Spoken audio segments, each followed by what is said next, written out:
regards to the money, in regards to the monies, it's not good. So, yeah, to give you an example of part of the problem, AIG, who is the biggest owner of securities on the planet, just posted a quarterly loss of, I don't remember what it was, like... Was it like 60 billion, wasn't it, or something? Yeah, in the tens of billions of dollars.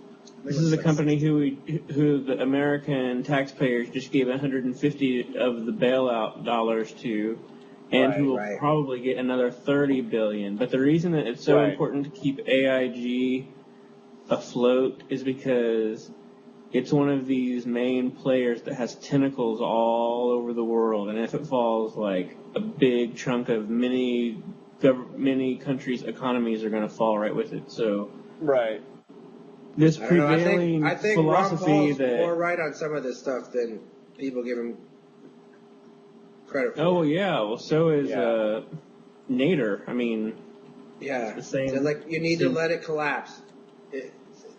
Why make these banks that don't work? Why give them more money to not work? Right. And why reward? I mean, like, I thought we were talking about being capitalist. You'd let them collapse. It's like that guy Santinelli that was on C-SPAN that was ranting and raving, saying on the Chicago Board of Trade, who was saying, "Oh, we're going to have another Boston Tea Party, but we're going to have it in Chicago. We're rewarding bad behavior by bailing out all these bad mortgages, and this is terrible." And it's like, dude, we're rewarding bad behavior by bailing out the banks. I mean, everybody.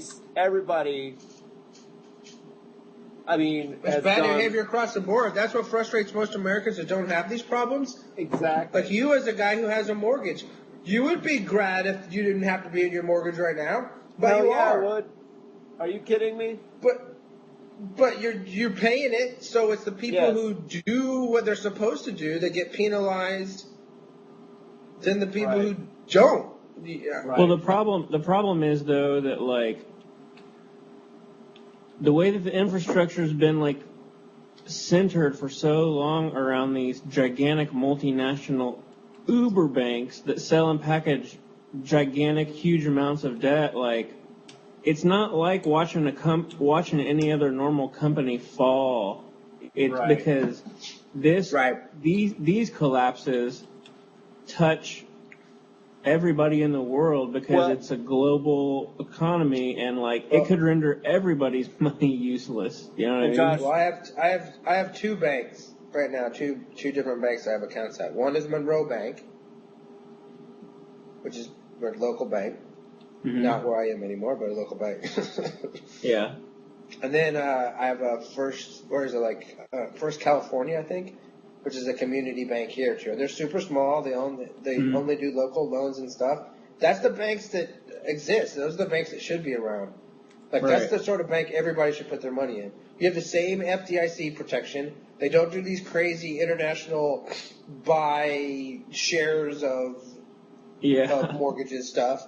They're actually doing mortgages, you know. I don't know. It just makes a lot more sense. Yeah. But all that becomes moot if, like, there's an economic collapse across the board because money starts to not be worth the same. You know, like in Iceland, where right? The meltdown, Yeah.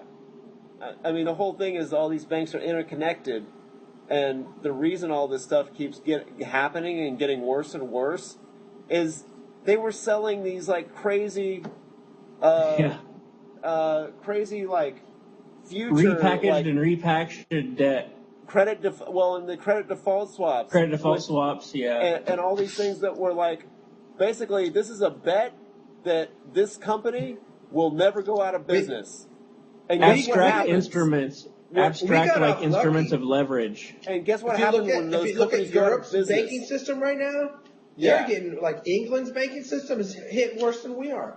Oh, Europe is They didn't have half the regulations we had on some of that stuff. Europe is in bad shape. Europe is in really bad shape. And Eastern Europe is even worse shape than Western Europe, and Eastern Europe's trying to get money from Western Europe, and they're like, go fuck yourself. Right. Like, what? Right. No.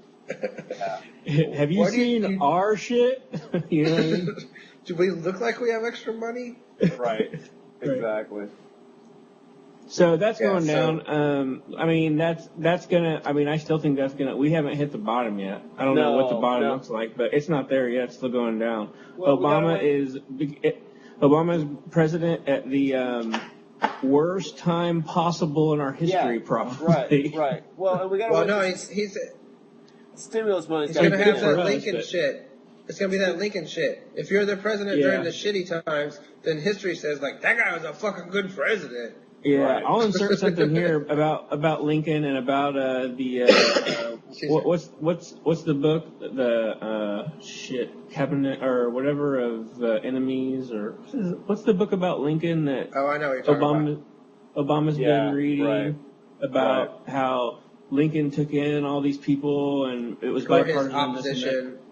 Yeah, Team of Rivals. That's what it's called. Team of Rivals. Team of Rivals. Cornel West had an interesting point on that. He said, I support Barack Obama, and one of the great things he said about Barack Obama was he talked to him and he said, I'm going to, if you get elected, I'm going to break dance that night, and when I wake up in the next morning, I'm going to be your biggest critic. That's and I awesome. thought that was really cool. But he said, it's what the fuck was I talking about? Segue. Cornel West. Obama. Cornel West. Breakdance. Yeah, but before that, what were we talking about? I don't have my TiVo remote. Obama. Oh wait, here it is. It's not. It doesn't work. I still can't remember. Cornel. What was the subject we were talking about before, though? That'll help me. I thought we were just talking about Obama. We were talking about Obama. the bank collapse. I think it's officially too late now. Yeah, I think it is. In every possible way. I'll think of it here in a second. All right. Anyway, there's a gigantic power vacuum in the Republican Party. They don't know what the fuck they're doing. Apparently, they're following Rush Limbaugh for the time being, anyway. Folks. Even though their new and that 9-year-old African American RNC leader chief said that Rush Limbaugh was a quote unquote entertainer. Today, and then they had the Indian American guy do the rebuttal. It's like, who do we have on our bench that is not white? Speaking of rebuttal, Rush Limbaugh today was calling Jake Tapper one of the guys that isn't in the butt boy bubble. He literally is calling all the media butt boys to Obama. They're jackass. Yeah. Butt boys. Homophobia is hilarious. Yeah. Butt boys. There you go. Rush Limbaugh, folks. Rush doesn't have to worry about that. Love that. He doesn't have to worry about anybody going after his butt, I don't think. Folks. Oh, I remembered. Team of Rivals. So Cornel West was saying the thing about Team of Rivals is, or what really happened was a whole bunch of. It wasn't just the left and the right. It was like super progressives that got into Lincoln's ear. And if you're going to make the comparison, Barack Obama's not. That's not there really right now for him. He's not. There's not no any. outsider. Not really to the left. He is the left. You know what I mean? He's it. He's basically as far as it goes. I mean, and think about what he's doing. He basically played the game. He said, "Okay, Republicans, I'm going to do all this stuff in the stimulus package to kiss your asses. Okay, here's a bunch of tax cuts. Here's even more than you were even asking for. Here's a bunch of stuff that you didn't even think was coming. Look at this." And at first they were like, "Oh, wow, that's pretty cool." And then they decided, no, we're going to oppose it, right? Yeah. And ever since then, he's like, "Fine, I'm going hard left." Fuck it. I'm gonna. Well, I'll start. I'm gonna start listening to move on. Why not? You guys aren't going to work with me. We're going to just ram. And Nancy Pelosi's like, you should be happy for what you have. Yes. Basically. Exactly, and he probably is now, and they'll probably start rocking on some stuff. I think that some people are a bit disappointed about Iraq with the 50,000 thing, leaving the whatever you call it force. Is that how much we sold it for? Daily Show was really good about that tonight, actually. Yeah, that's 50,000 better than it is now. But yeah, I agree, it's not. to have such a gigantic force there after 2010 is a little crazy, but we'll see. But there's a Republican thing. I think it's really interesting. There was a straw poll. Sarah Palin came in third. They have no. I think Mitt Romney came in first. I can't believe it. Like Mitt Romney. Are they really vacuum? I know. They don't have any idea. No. I mean, somebody's just got to come out in the next couple of years. It's going to be fucking Mitch Daniels, man. Wait and see. Oh, dude, I could see that actually. I could totally see that. Mitch Daniels. Yeah. Oh, he wants to be him. Yeah. I'm scary. Just like a normal dude. That's from Midwest scary. Dude, man. And he's going to be folksy, isn't he? He's just going to he's going to be trying to be another, oh, that's scary. That'd be cool though if the next presidential race was between like Chicago and Indianapolis. I'm sorry. I mean, or I guess Washington at that point, really. Right.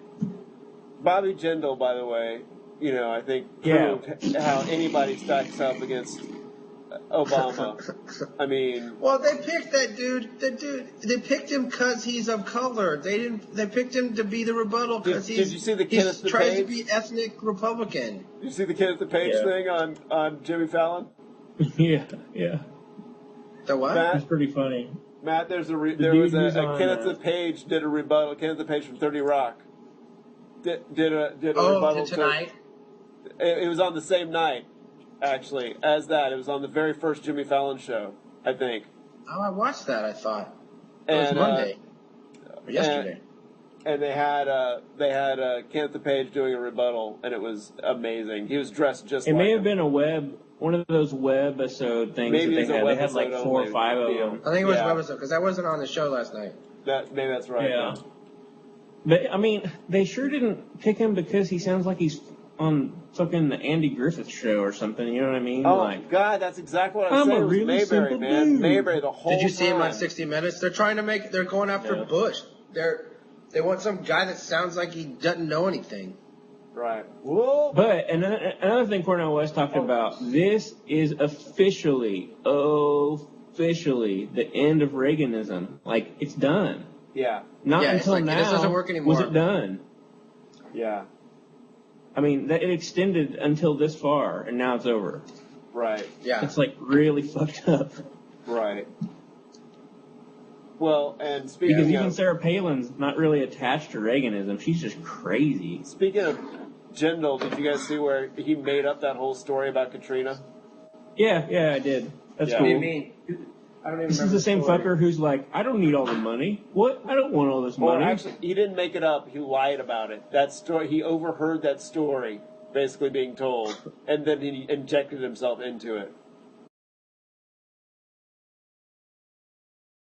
I'll repeat this part. Yes. The governor of Louisiana is turning down money. It's like, we don't need roads or schools or things to knock down rotting things or anything. Yeah. Right. Or police we got it. Or we're cool. Rat poison or anything. Mold. No doubt. No mold. Put bodies back underneath the ground. Yeah. It's pretty fucked up. So, Mexico, a lot of drug violence, even way more than probably the last time in Nodfast when we were talking about drug violence. Cops can't really It's been going on for a while, and it's just getting worse and worse. Phoenix, Arizona is the highest. It's like the kidnapping capital of America now. Phoenix. Really? Wow. And that's totally. My godfather was a homicide detective there for a while.